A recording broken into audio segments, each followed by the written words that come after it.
By now, you've probably seen the draw for the quarterfinals of the Champions League, and my oh my, you must have been licking your lips at some of the ties. Bayern will be facing the strongest Arsenal side in 20 years. No one will be expecting them to roll over the Gunners as easily as they have done in the past. In PSG Barcelona, we have two weakened teams, yet there is a storyline of a final audition for Mbappe to prove himself one more time to Barca's Clasico rivals.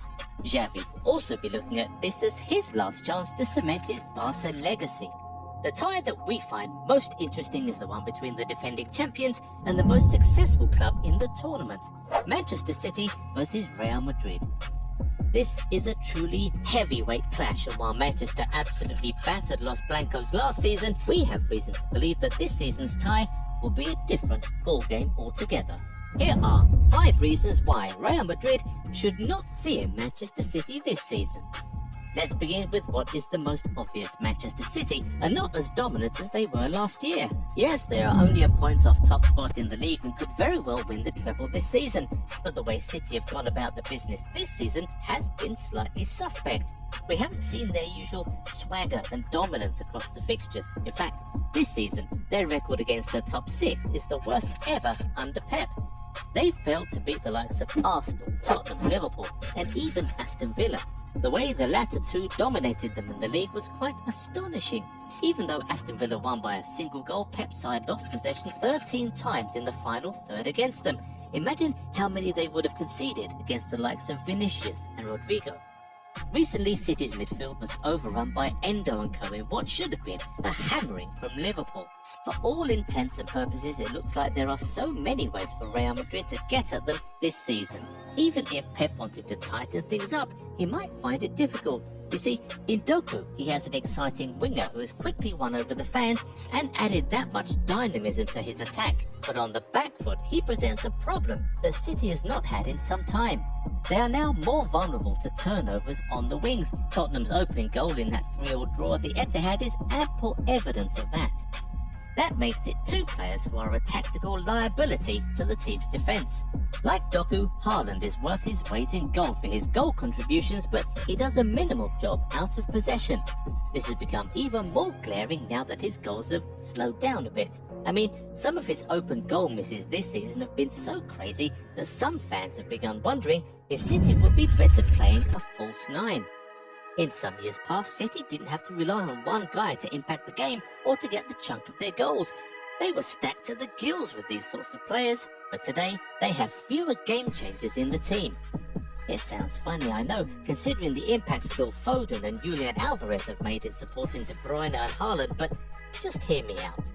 Man City used to have many more impact players. The likes of Gundogan and Mahrez have not been replaced to a satisfactory standard. Mateo Kovacic and Mateus Nunes have been welcome additions, but they are nowhere near as good of a goal threat as Gundogan. On the right, the speed of Mahrez has also been sorely missed. Who can forget his goal against Madrid at the Bernabeu in 22? While Pep will be worried about his diminished options up front, Carlo Ancelotti will surely be rubbing his hands with excitement about his improved squad. The signing of Jude Bellingham has been a masterstroke in every possible way. Across all competitions, he has scored 20 goals and set up 9. Unlike the bulk of the Madrid squad, he has not won the Champions League before, so you'd expect him to be fired up for the clash. Pep Guardiola knows all about that though, having spent 3 hours trying to convince Jude Bellingham to join Man City over Madrid. Yet not even Pep could have predicted how good he would be for the Galacticos.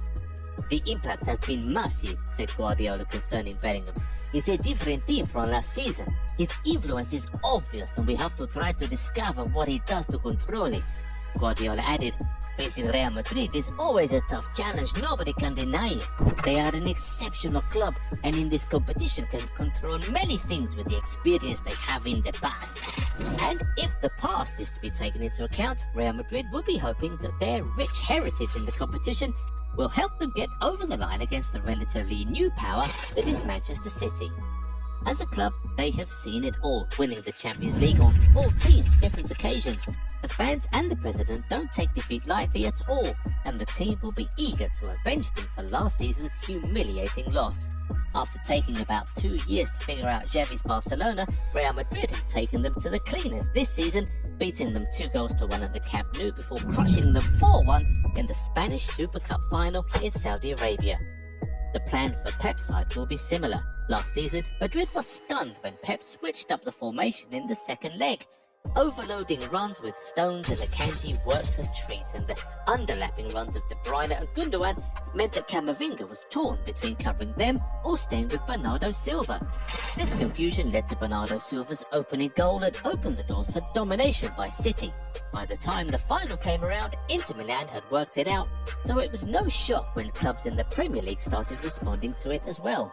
Don Carlo will be ready this time, though we cannot say how well he can neutralise City's attack, or if he will even need to neutralise it.